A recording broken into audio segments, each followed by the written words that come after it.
स्वागत है दोस्तों आपका हमारे चैनल प्रयाग समाचार में। आज प्रयाग समाचार की टीम पुजारी मानव सेवा एवं प्रकृति संरक्षण संस्थान के अध्यक्ष श्री केपी मिश्रा जी से मिली, जिन्होंने बांग्लादेश पर अपनी राय रखी।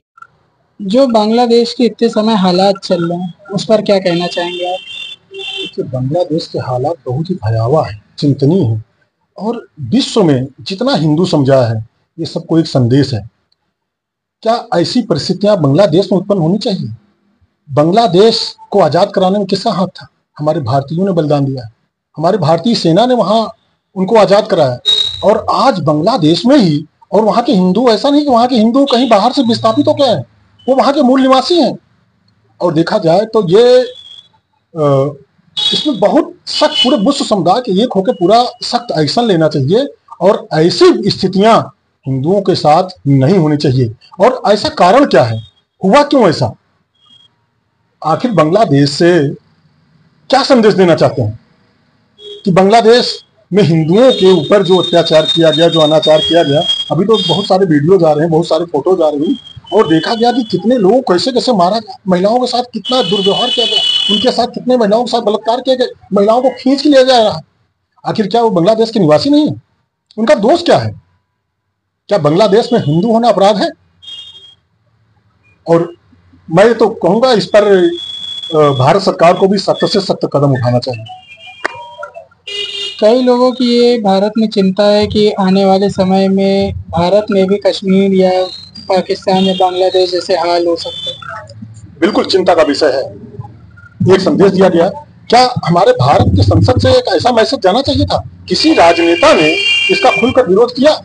वोट की राजनीति इतनी ऐसी नहीं होनी चाहिए। किसी समाज के खिलाफ वोट की राजनीति होनी चाहिए, किसी जात के खिलाफ वोट की राजनीति होनी चाहिए, या ऐसा कहिए पूरे देश के खिलाफ वोट की राजनीति होनी चाहिए। अगर हमारे राजनेता कायदे से एक सख्त कदम उठाते, सख्त बयान देते कि कहीं भी हिंदू हो मुसलमान हो, पहले तो किसी का भी शोषण नहीं होना चाहिए, किसी की भी हत्या होना अपराध है, एक सभ्य समाज के लिए कलंक है। हम मनुष्य है, मानवता हमारा धर्म है और हम एक मनुष्य होकर एक मनुष्य का खून बहा रहे हैं, एक मनुष्य के साथ अत्याचार कर रहे हैं।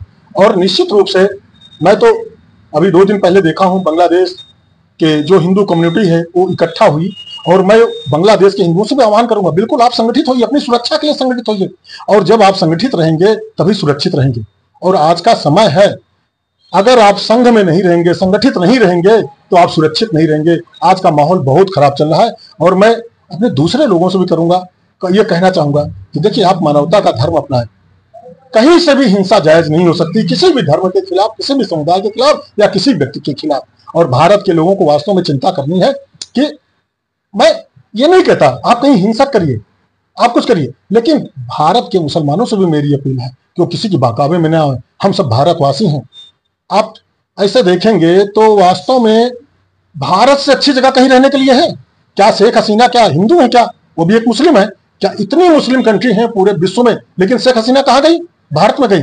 तो भारत जैसा सुरक्षित देश और इतना सुंदर देश ऐसा कहीं मिल नहीं सकता। और दुख इस बात का है, भारत, बांग्लादेश भी भारत का हिस्सा था, हम सब एक देश के थे। तो बांग्लादेश में भी ऐसी स्थितियां उत्पन्न नहीं होनी चाहिए। और वास्तव में जो आपने कहा कि भारत में भी, भारत की भी अगर नहीं जागे लोग और इस तरह से तुष्टीकरण चलता रहा तो भारत की भी स्थिति भयावह हो सकती है। और देखा जाए कश्मीर में देखिए, केरला में देखिए, मणिपुर में देखिए, तो क्यों ऐसी साजिशें हो रही हैं? और ये साजिश इतनी तब से हो रही, क्या एक सरकार के खिलाफ साजिश हो रही या कोई साजिश में देश को धकेला जा रहा है? तो राजनेताओं, आप जागिए, देश प्रथम है, पहले देश है। अगर देश रहेगा तो हम सब रहेंगे, अब देश ही नहीं रहेगा तो हम सब कहीं सुरक्षित नहीं रह सकते। और मनुष्य से ही देश है, जब मनुष्य ही नहीं रहेगा तो देश किस बात का? बांग्लादेश के कई नेताओं का कहना है कि वो इस वजह से नाराज है कि शेख हसीना भारत आई। अच्छा, शेख हसीना भारत में आए तो कहां जाए? क्या अपने प्राणों की रक्षा के लिए किसी भी देश में शरण लेना गुनाह है? ये तो हमारे लिए गर्व की बात है। और शेख हसीना कोई वहां के अपराधी नहीं है, आतंकवादी नहीं है। Sheikh Hasina sitting prime minister है। ये प्रधानमंत्री को देश में से निकाल दोगे? और वो भी बहुमत से, पूर्ण बहुमत से शेख हसीना की सरकार बनी थी। आज 15 साल का राज्य शेख हसीना का रहा है। और शेख हसीना कोई उनके अंदर कट्टरवाद भी नहीं है। तो कहीं ना कहीं हमें कट्टरवाद से दूर होना पड़ेगा और इस सोच से दूर होना पड़ेगा। शेख हसीना को शरण किसी भी देश में शरण मिलनी चाहिए थी। ये प्रधानमंत्री है और उनके ऊपर कोई अपराध नहीं, कोई ऐसा केस नहीं है। और जो बात हुई थी, जिस बात पे दंगा भड़का था, मैं इस पे आरक्षण का मुद्दा था, आरक्षण को शेख हसीना ने खत्म कर दिया था, कोई मुद्दा ही नहीं था। तो ये सोची समझी रणनीति है, साजिश है, और इसमें विदेशी ताकतों का भी हाथ है और भारत के खिलाफ भी ये साजिश है। पंडित धीरेन्द्र शास्त्री का भी कहना है कि अगर आने वाले समय में भारत के हिंदुओं के साथ ऐसा होता है तो भारत के हिंदू कहाँ जाएंगे? नहीं, मेरे यहाँ पहली बात ऐसा नहीं हो सकता है, और चिंता का विषय तो है कि कहीं से भी हम पूरे विश्व में कहीं प्रताड़ित होंगे तो हम भारत में आ सकते हैं, लेकिन अगर हम भारत में प्रताड़ित होंगे तो हम कहाँ जाएंगे? लेकिन ऐसा समय नहीं आएगा।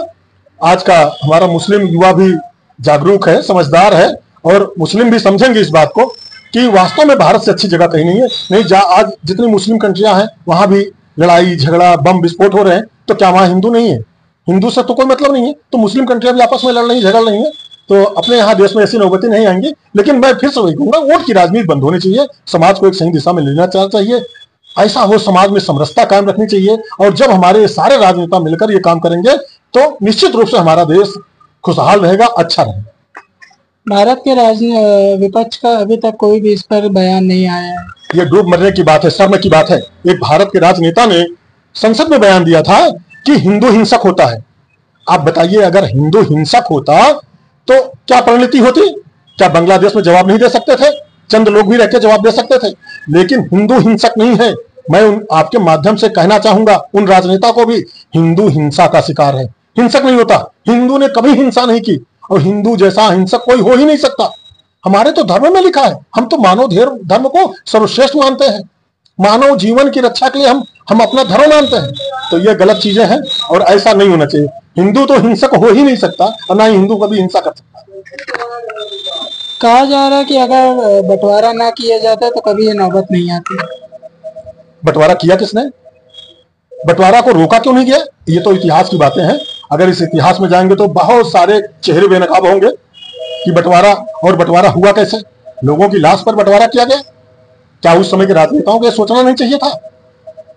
क्या वो दिन नहीं देखे आप कि पाकिस्तान से क्या ट्रेन में क्या आता था? कोई जीवित व्यक्ति आता था? तो बंटवारा तो हुआ ही। और बंटवारा देखिए, निश्चित रूप से कहा जाए, बंटवारा धर्म का बंटवारा हुआ था। भारत और पाकिस्तान का धार्मिक बंटवारा हुआ था, लेकिन हम लोगों ने कहीं विरोध नहीं किया। हमने किसी धर्म का विरोध नहीं किया, हमने किसी संप्रदाय का विरोध नहीं किया, ना हमने कभी किसी से कहा कि आप यहां ना रहो ना वहां ना रहो। लेकिन पाकिस्तान में हम प्रताड़ित क्यों? आज पाकिस्तान में 1% हिंदू बचा है, लेकिन 1% हिंदू भी अपना सही जीवन नहीं जी पा रहा है। ऐसा क्यों? सारी हिंसा, सारी प्रताड़ना हमारे साथ ही क्यों? बांग्लादेश में कितना परसेंटेज हिंदू है? आज बांग्लादेश में भी 17 या 18% हिंदू बचा है, वो भी इतनी प्रताड़ना के शिकार है, जबकि बांग्लादेश के विकास में हिंदू की बहुत बड़ी भूमिका रही है। आज हिंदुओं के शोरूम को जला दिया गया, हिंदुओं के कारखाने को जला दिया गया। तो बांग्लादेश, और मैं ये कहूंगा कि आज बांग्लादेश को समझ में नहीं आ रहा है, लेकिन आने वाला दिन बहुत ही भयावह होगा, जब फैक्ट्रियां नहीं रहेंगी, गोदाम नहीं रहेंगी, शॉपिंग मॉल्स नहीं रहेंगे, कोई आप पास आजीविका के साधन नहीं रहेंगे। आप क्या करेंगे? कोई भी गोदाम, कोई भी कंपनी आप लूट के कितने दिन खाएंगे? लूट के ले जाएंगे, वो खत्म हो जाएगा। अरे निरंतरता, रोजगार में, जीवन जीने में निरंतरता बनी रहनी चाहिए। और आप अपने संस्कृत का विनाश कर रहे हो। कोई मूर्ति बनी हुई, किसकी मूर्ति कैसे है, आप उसको तोड़ने का अधिकार नहीं। आप अपने जो निर्माण है, जो बुनियादी चीजें हैं, जो आपके सांस्कृतिक परंपरा का हिस्सा है, आप उसको तहस नहस किए जा रहे हो। आप अपना नुकसान कर रहे हो। और मैं ये कहूंगा, बिल्कुल आप मिलजुल के रहिए, सभी को मिलजुल कर रहना चाहिए। बांग्लादेश के हिंदू भी आपके भाई हैं। एक और सवाल, प्रधानमंत्री का जो सपना अखंड भारत है, क्या लगता है कितना साकार हो सकता है? नहीं, अखंड भारत का मतलब यह नहीं कि अखंड भारत पाकिस्तान बांग्लादेश को मिला लिया जाएगा। अखंड भारत का मतलब हम अपने भारत में ही जितने हैं उनको सुरक्षित रखें।